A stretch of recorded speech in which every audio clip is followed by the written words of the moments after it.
Uma brasileira que estava em Israel quando o conflito contra o Hamas começou registrou um momento marcante, um casamento em plena guerra. A festa continuou mesmo após o alerta de um ataque a bombas. Gilma mora em Contagem, na Grande BH, e há mais de 20 anos sonhava em conhecer Israel. No começo deste mês, ela embarcou para o país do Oriente Médio com um grupo de 72 evangélicos. A caravana passou primeiro pelo Egito. Um dia antes dos ataques do Hamas, cruzou a faixa de Gaza e seguiu para um local a 70 quilômetros da área do conflito. Naquele momento, nós não tínhamos dimensão do que estava acontecendo. Inclusive, continuamos a viagem normalmente. No caminho, nós começamos a ver tanques de guerra. Os turistas brasileiros estavam num hotel em Jerusalém no último domingo quando foram surpreendidos por sirenes que alertavam sobre um possível ataque de bombas. A orientação era que todos procurassem abrigo em um bunker o mais rápido possível. Neste vídeo, Gilma mostra o abrigo onde eles ficaram. Gente, esse lugar é como se fosse um porão. Olha, um lugar seguro, um lugar, uma fortaleza. Mas, para a surpresa dela, o sentimento da maioria das pessoas não era de medo e apreensão, era de alegria. É que a festa de um casamento realizado num salão do hotel continuou no bunker.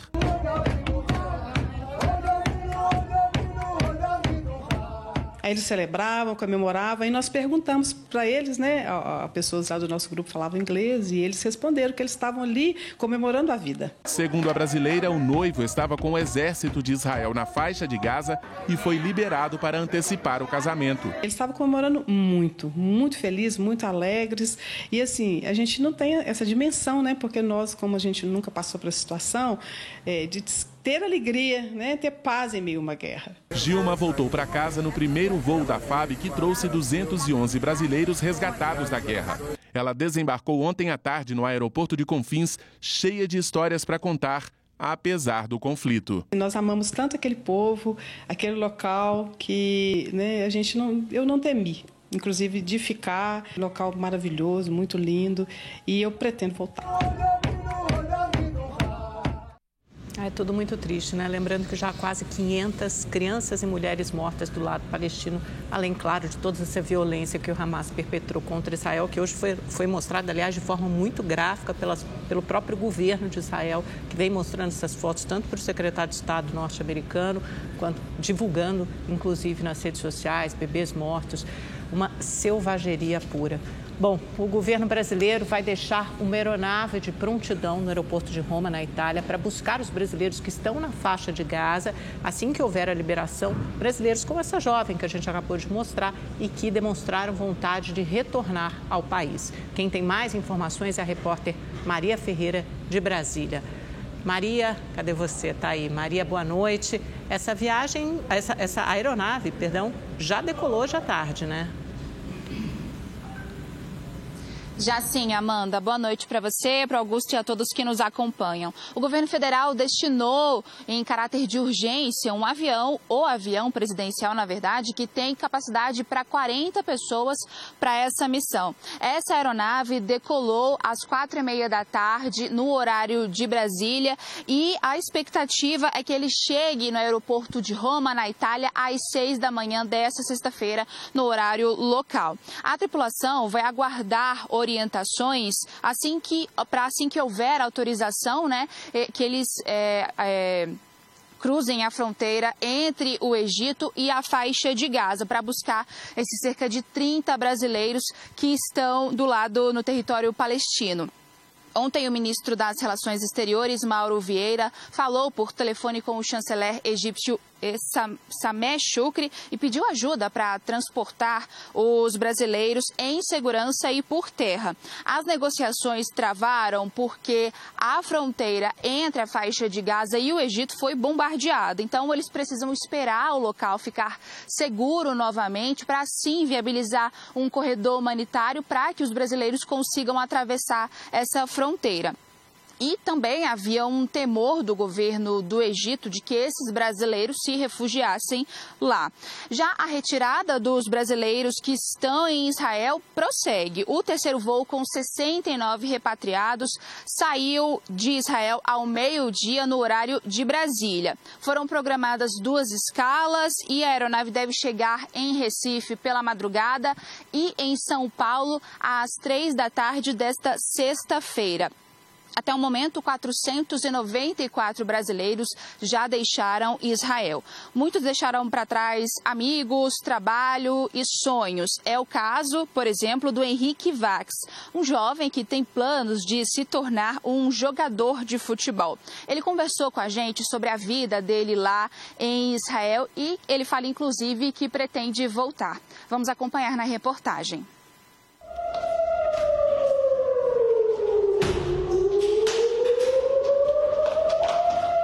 As sirenes foram um despertador às 7 da manhã.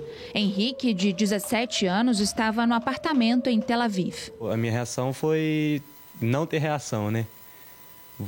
O que eles recomendam quando você não tem um bunker em casa, que era o meu caso, é você ir para a escada, ficar embaixo da escada e esperar 10 minutos depois que a sirene começou a tocar. De início, ele não pensou em voltar para o Brasil. Eu achei que fosse mais uma das situações que acontecem geralmente todo ano, que eles geralmente mandam uma certa quantidade de mísseis e fica só por isso. Mas quando começou a ver as notícias, Henrique percebeu que dessa vez era diferente. Como 7 horas da manhã em Israel era madrugada no Brasil, ele esperou para falar com a família em Brasília. Só que às 3h20 da manhã, o pai mandou mensagem. Estavam todos preocupados e queriam saber se ele tinha como ir para a escola. 1 hora depois, Henrique respondeu. Disse que era difícil ir porque nem táxi tinha. A mãe pedia para ele ficar em casa e dar notícias. Henrique estava há 1 ano em Israel e foi para lá jogar bola. Ele é goleiro na categoria de base do principal time israelense, o Maccabi Tel Aviv. Morava em Rodá Sharon, 20 minutos ao sul de Tel Aviv, num sistema de internato. Henrique estava cursando o 2º ano do ensino médio e não pensava em voltar tão cedo ao Brasil. Ele voltou, mas só adiou os planos. Ainda quer se naturalizar israelense e, quem sabe, até servir ao exército. As aulas em Israel já foram canceladas e eles mudaram para o regime online, então eu vou poder continuar estudando daqui. E em questão ao futebol, enquanto eu não posso retornar para o meu time em Israel, eu vou procurar algum time aqui em Brasília para poder jogar e manter a minha forma. E quando a situação melhorar, voltar para lá. Na segunda noite, Henrique recebeu a mensagem do funcionário do consulado avisando do embarque no dia seguinte. Nessa noite, não dormiu. Henrique registrou a viagem de volta. O embarque, a aeronave, 14 horas tranquilas de voo. Quando chegou, fez o que tanto queria. No aeroporto foi abraçar meus pais e falar com eles verem que estava tudo bem. E chegar em casa foi deitar na minha cama. Mas são muitos os sentimentos agora. Fica uma angústia, né? No avião, principalmente, eu senti um aperto no coração de deixar eles lá. E, 1 ano, você cria muitos laços com muitas pessoas, com famílias que não são a sua família, mas parecem ser. E como é um país que te acolhe muito, Israel é um país que você é muito bem acolhido, você fica com essa sensação ruim de deixar para trás. E olha, agora à noite nós recebemos a informação de que mais um voo decolou para buscar mais brasileiros lá em Israel. O avião KC-30, com capacidade para mais de 200 pessoas, decolou do Rio de Janeiro e vai fazer uma escala em Roma, assim como todos os outros. Essa mesma aeronave foi a que chegou na madrugada dessa quinta-feira na base aérea do Galeão, com 214 repatriados. A repórter Daniela Lobo acompanhou a chegada. Vamos conferir na reportagem. No retorno, muitas histórias para contar. A gente não tinha um lugar muito seguro para ficar. A gente escutava as bombas assim no nosso teto. E aí depois a gente foi transferidas para um hotel. Foi tudo muito rápido. A gente sempre fala que quando acontecem essas coisas em Gaza, a gente tem um pouco de uma luz no fim do túnel. E dessa vez a gente não está vendo. Momentos que jamais vão ser esquecidos. Eu saí do Brasil acreditando fielmente que eu ia ter uma viagem inesquecível para Israel, né? Que todo mundo quer conhecer a Terra Santa. Só que eu não sabia que ia ser tão inesquecível assim. Quem estava no Brasil também compartilhava das mesmas angústias. O pai de Vitória, de 22 anos, que mora em Israel, conta como foram os últimos dias. No final, já estava perguntando assim, teve sirene? Né? Já a mensagem era assim, oi, bom dia, teve sirene? Esta foi a segunda aeronave da FAB a trazer brasileiros que estavam em Israel e a primeira a repatriar animais. Foram 3 gatinhos e a cachorrinha Leslie, fundamental para a família da Kellen. Ela foi apoio para minha filha, né? Então foi parte de um suporte muito importante para esse momento.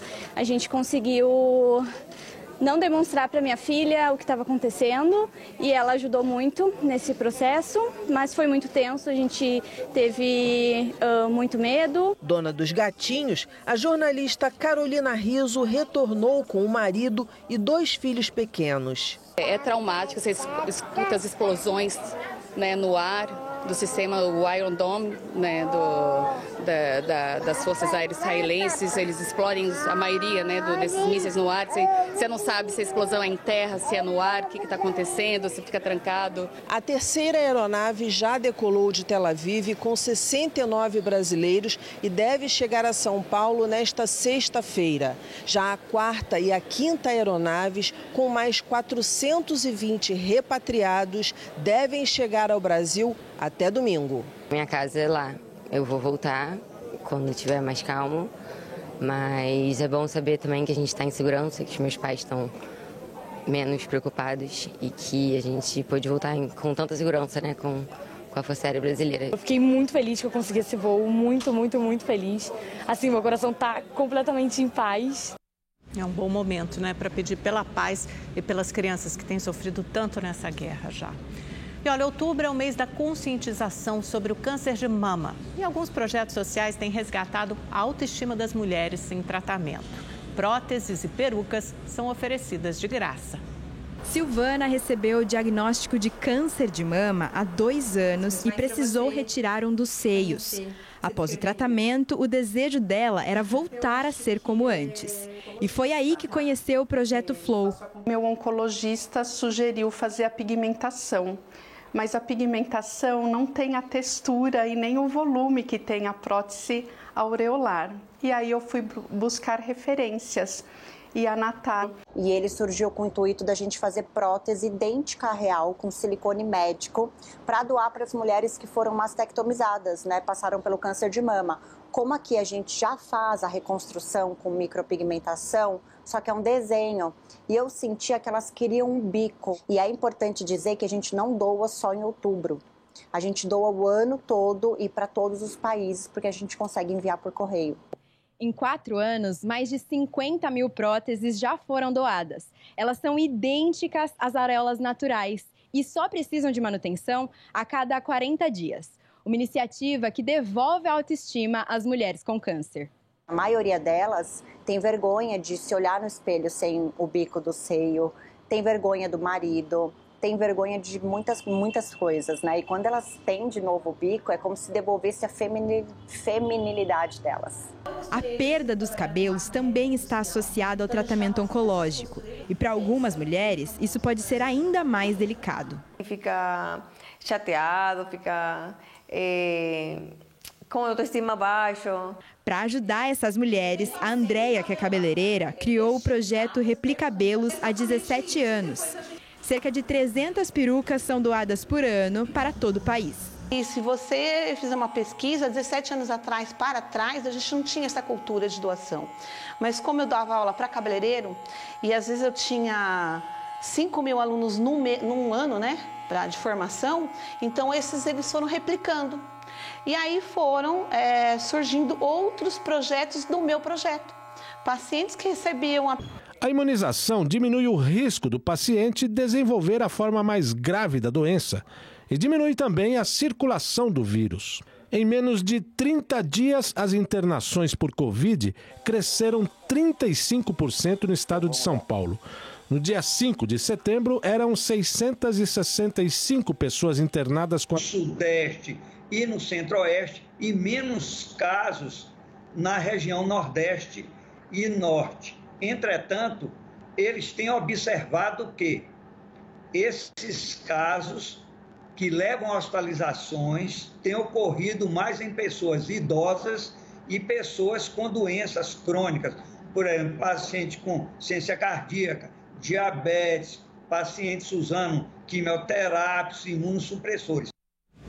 Uma mulher teve a prisão preventiva decretada por ter atropelado 4 pessoas depois de brigar por uma vaga de estacionamento num salão de beleza. Vê se pode. A discussão durou apenas alguns minutos e a motorista entrou no carro e engatou marcha ré. Veja só, Juliane Smith, que levava a filha dentro do carro, ainda bateu em outros 2 veículos.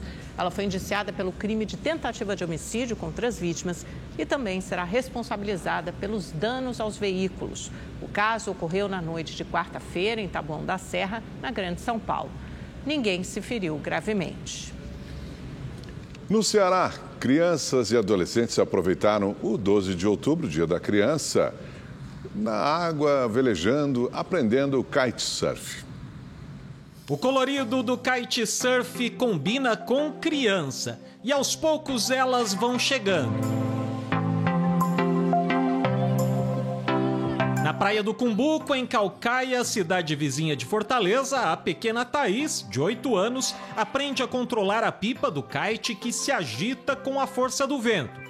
O esforço na areia é para a realização de um sonho. Eu sempre quis ir pra água, eu faço kite, pelo menos faz água. E por falar em sonho, nesse projeto chamado Kitesurf Integra, Micael, de 16 anos, não só aprendeu as técnicas para velejar, como se tornou instrutor. Trabalho assim prazeroso, né? Porque a gente trabalha com criança ali, a criança te vê o sorriso na cara ali quando a pessoa tá com, nossa, um kite ali e tal, essas coisas assim, muito legal. Nesse projeto, o aprendizado do kitesurf vai para além do esporte. Contribui ainda para o reforço escolar e conscientização ambiental. A gente tem uns plantões pedagógicos todas as sextas-feiras para acompanhar o rendimento escolar delas e uma vez por mês a gente faz ações de sustentabilidade. A gente realmente faz oficinas com que as crianças trabalhem e entendam a importância do cuidar do meio ambiente. E foi aqui mesmo, na praia de Cumbuco, que a Rebeca participou do maior desfile de kitesurf do mundo. A iniciativa, que contou com 600 kitesurfistas e entrou até para o livro dos recordes. Foi muito bom, o vento estava muito ótimo. O mar eu achei forte no dia, mas estava ótimo. Eu gostei muito.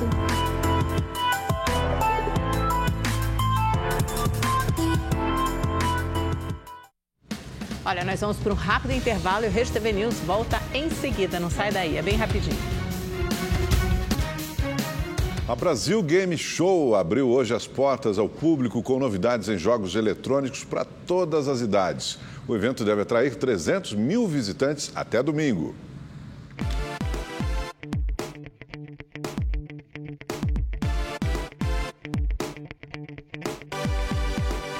Assim que a gente entra no pavilhão da Expo Center Norte em São Paulo, a sensação é de estar dentro de um jogo de videogame. De um não, de vários.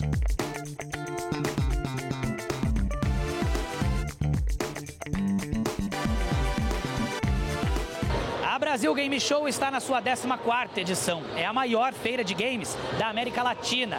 Aqui é possível conhecer todas as novidades do setor e, mais do que isso, testá-las. A paixão por esse universo é tão grande que o mercado movimenta mais de 13 bilhões de reais por ano no país. A Brasil Game Show desse ano está muito especial. Nós triplicamos o número de jogos apresentados antes do lançamento mundial. E, por outro lado, nós temos 4 vezes mais convidados internacionais marcando presença nessa edição da feira. E tem para todos os gostos: ação, aventura, corrida, futebol, luta. Meu marido é gamer, então eu vim para acompanhar. Aí agora a gente veio jogar o jogo que eu mais gosto. Então que a gente tem uma revanche entre a gente. Ela apela bastante, ganha algumas, mas a gente tá empatadinho, vai. Tem até montanha-russa. E que tal experimentar a sensação de pilotar um carro de Fórmula 1? Variedade que conquista a todos, desde os mais novinhos até os marmanjos. Ah, e as mulheres também gostam. E pode ser visitada da 1h até as 9h.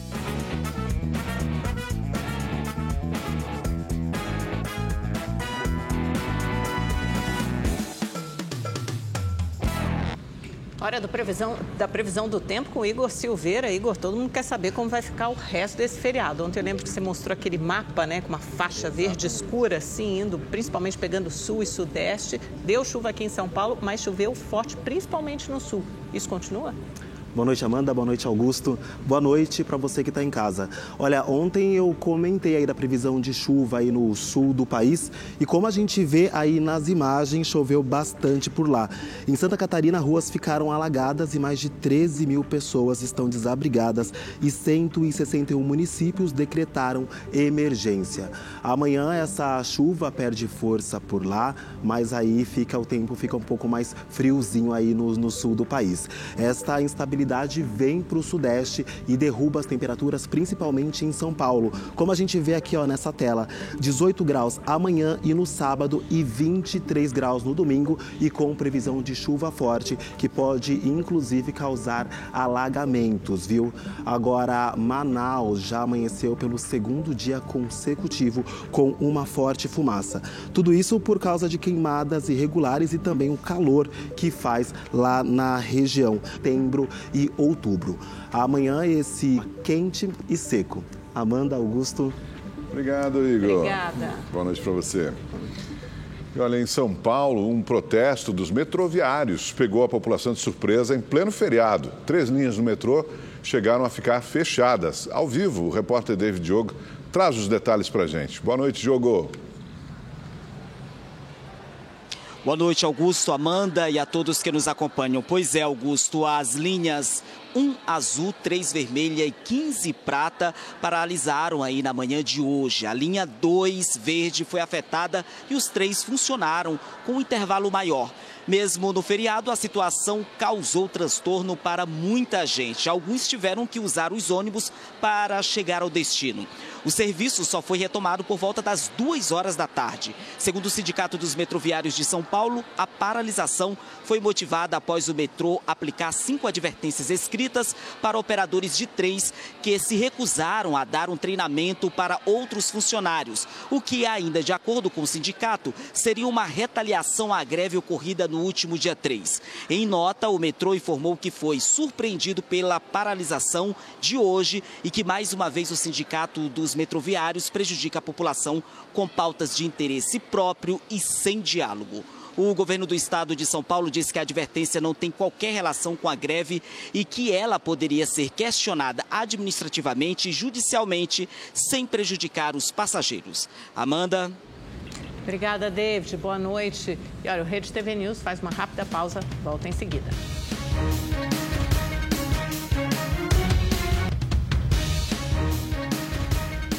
Hoje no programa É Notícia, o jornalista Kennedy Alencar entrevista a presidenta do Banco do Brasil, Tarciana Medeiros. Ela é a primeira mulher a ocupar o cargo na instituição.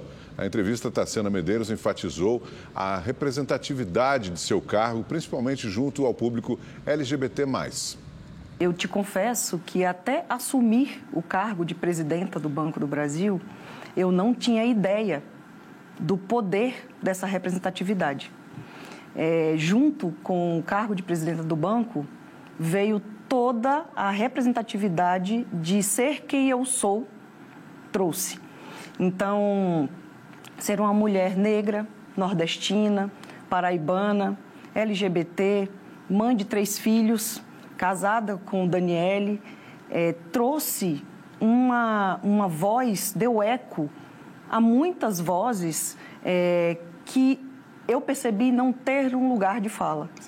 Então, para mim, é muito especial, é um momento muito especial da vida, mas eu tenho consciência plena da responsabilidade, e aí é uma responsabilidade muito boa, de dar voz a todos os colegas LGBT do banco, inclusive. Nós temos um espaço, nós temos um lugar de fala e que é possível sermos excelentes profissionais, ocuparmos cargos importantes, mas não deixarmos de ser quem somos. sabe? Nunca deixei de ser quem eu sou. Taciana Medeiros destacou os recordes na distribuição de crédito para a agricultura familiar e custeio da produção agrícola. Tem sido um ano para nós de recordes no agronegócio e na agricultura familiar. Nós estamos indo muito bem. Em 2023, nos 9 primeiros meses, nós já fizemos 12% mais crédito do que foi feito em 2022. Nesses primeiros 9 meses, nós já distribuímos crédito em 4.700 municípios brasileiros. Isso é aproximadamente 97% dos municípios. Sim. Então, a gente tem essa capacidade de chegar em todos os locais. Na ponta mesmo. Sim. Na ponta. Na agricultura familiar, nós tivemos um crescimento de aproximadamente 23% esse ano. Isso significa emprestar para mais 67 mil produtores. Quando a gente trata de linhas de crédito para custeio, que custeiam a produção, isso no agronegócio e na agricultura familiar, nós estamos falando de aproximadamente 140 bilhões de reais esse ano. Então, é um resultado muito expressivo. A presidenta do Banco do Brasil enfatizou o sucesso do programa Desenrola e disse que é um bom negócio para o banco e para quem recupera o crédito. Considero o programa Desenrola um grande sucesso. Eu já tenho dito isso, o Desenrola é um legado que esse governo vai deixar para o país. Eu diria que não vai mais, o Desenrola não vai acabar. Ele pode mudar as premissas, mas o programa, a concepção dele, eu acredito que fique para depois desse primeiro instante. Vou te explicar. O Desenrola ele é um grande movimento de todo o sistema financeiro na busca de retorno à dignidade financeira das pessoas. E foi um programa criado ouvindo o mercado financeiro e buscando conciliar o que o governo precisava fazer. Então, foi um programa criado ouvindo todas as partes. No banco já são 13 bilhões de dívidas renegociadas e aproximadamente 1,3 milhões de brasileiros desenrolados. É bom negócio para o banco? É muito bom negócio para o banco. É bom negócio para todo o sistema financeiro, porque a partir do momento que esse cliente recupera o nome, ele volta para a economia, ele volta para o mercado. Na entrevista, Taciana Medeiros destacou ainda a retomada das obras do programa Minha Casa Minha Vida. No Banco do Brasil, nós vamos tratar, estamos cuidando do Minha Casa Minha Vida, mas de forma muito direta naqueles empreendimentos que estavam parados, porque são muitos empreendimentos parados, para a gente retomar essas obras e entregar, e a Caixa muito focada em novas obras e também na entrega dos empreendimentos que estavam parados. Acaba sendo complementar, uma parceria com a Caixa, Isso, nós estamos atuando ali de forma complementar. Taciana Medeiros falou também sobre o inquérito aberto pelo Ministério Público Federal para apurar a responsabilidade do Banco do Brasil no tráfico de negros no século XIX. O Banco do Brasil tem 215 anos. O Ministério Público Federal abriu um inquérito civil para apurar uma responsabilidade do banco no tráfico de pessoas negras no século XIX para o Brasil. Né? Há aí uma questão de reparação histórica. Né? O respeito à memória, à verdade histórica é importante, no sentido de teve responsabilidade, será assumido, o Banco do Brasil vai tratar isso como do ponto de vista da memória e da reparação histórica. E do ponto de vista jurídico, né? Que impacto isso tem para o banco, para a imagem do banco? Como que você avalia esse inquérito e que posição você está adotando para lidar com essa situação? Kennedy, antes de qualquer coisa, eu acho que vale deixar registrado que nós lamentamos muito a escravidão. A escravidão é um capítulo mais triste da nossa história. Sim. O banco está à disposição do Ministério Público. Nós estamos disponíveis, preparando as informações que foram solicitadas. Mas, para mais que isso, eu acho que a gente tem que trazer a questão de uma reflexão mesmo sobre esse ponto, sabe? Sim. Eu acho que é um momento muito propício para esse debate. E o banco não se furta. Mas nós estamos à disposição no banco. O banco, historicamente, eu acho que eu estar aqui, presidenta do banco hoje, é uma das questões de como o banco trata. E nós estamos, no Banco do Brasil, dispostos a empreender esforços nesse sentido. O programa É Notícia vai ao ar hoje às 11h45 da noite. Não perca. O presidente Lula conversou hoje com o presidente de Israel, Isaac Herzog. Lula agradeceu o apoio dos israelenses nas operações para a retirada dos brasileiros que buscam sair da zona de conflito. Reafirmou a condenação aos ataques terroristas e manifestou solidariedade com os familiares das vítimas. O presidente brasileiro renovou o pedido para a criação de um corredor humanitário para a retirada de crianças e para garantir que não falte água, luz e remédio em hospitais. O número de brasileiros que conseguiram pagar apenas o valor mínimo da parcela do cartão de crédito aumentou nos últimos anos. E o uso do rotativo, que aparenta ser um alívio para o bolso, pode se tornar uma bola de neve. No Brasil, as dívidas somadas chegam a 30 bilhões de reais. Essa é a linha de financiamento mais cara do país. Os juros médios estão em 437% ao ano, mas tem instituições que chegam a cobrar até 1.000%. O consumidor entra no rotativo quando paga apenas o valor mínimo da fatura do cartão de crédito e o restante fica para o mês seguinte. Uma espécie de empréstimo automático. Só que a dívida vai crescendo se o rotativo não for quitado quanto antes. Eu simplesmente achei que era um plus, né? E aí eu acabei gastando.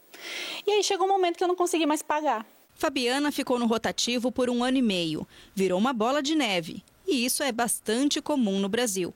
Durante a pandemia, por exemplo, o número de devedores passou de 64 para 84 milhões. De acordo com os dados do Banco Central, cerca de 20 milhões de brasileiros passaram a ter um ou mais cartões de crédito entre 2019 e 2022. O que, do ponto de vista de inclusão financeira, é positivo. Mas o Bacen alerta que essa expansão tem potencial de aumentar o endividamento das famílias. Nesses 3 anos, os usuários com 3 ou mais cartões passaram de 14% para 22%. Só para ter uma ideia, a quantidade de cartões chegou a quase o dobro da população economicamente ativa do país em 2022. Se você tem vários cartões, isso significa que você tem muito limite. E aí você vai usando esse limite, aquele limite, aquele limite. Quando você soma, normalmente a fatura do cartão acaba sendo 50% do seu orçamento. Na última semana, o presidente do Banco Central, Roberto Campos Neto, disse que a instituição estuda alternativas para diminuir a inadimplência, como a limitação dos juros e até a extinção do rotativo. A discussão ainda está aberta, mas especialistas reforçam que há outras opções para controlar as dívidas. Eu fiz a negociação com o banco para pagar esse rotativo, para realmente finalizar o que eu tinha com o cartão e fechar a conta, inclusive, porque eu falei, não quero mais. No Recife, um dos principais pontos turísticos da cidade foi reaberto. É a oficina de Francisco Brenan. E o Rede TV News esteve por lá para mostrar como ficou o espaço. O lugar encanta quem é do Recife e quem vem de fora. Esse arquiteto veio de Brasília e disse que não poderia deixar de incluir a oficina no roteiro. A arte está incluída na nossa profissão, da arquitetura. E é algo assim tão falado aos 4 cantos, né, sobre a obra, as obras, no caso de Brenan, e isso ficou, falei, não, tem que conhecer antes de fazer a partida. Os salões das esculturas ficaram 18 meses fechados por conta dos impactos estruturais causados pelas chuvas que atingiram a cidade em maio do ano passado. Agora, o público pode voltar a frequentar o espaço, que guarda mais de 500 obras do consagrado artista plástico Francisco Brenan. Aqui é uma grande viagem no tempo e no repertório artístico de Francisco, né? Porque ele transformou esse espaço de trabalho em um processo sempre em construção. Então essas obras aqui são obras de diferentes tempos, desde a década de 70, 80, né, em que ele vai indo e voltando e se repetindo também alguns temas, ele vai estudando, inclusive no ateliê também, que é aqui, a olaria, a decoração. Então, esse espaço é um espaço de articulação do museu importante, né? Todas as peças em cerâmica foram reorganizadas para melhorar a experiência do visitante. Marieta, frequentadora antiga, aprovou a mudança. Estou encantada porque dessa vez eu estou sentindo assim uma organização, um clima, uma coisa diferente, né? E a gente se reporta muito à época, né? Que isso tudo foi construído, tudo foi idealizado. Por hoje é só, uma ótima noite para você. Boa noite, até amanhã.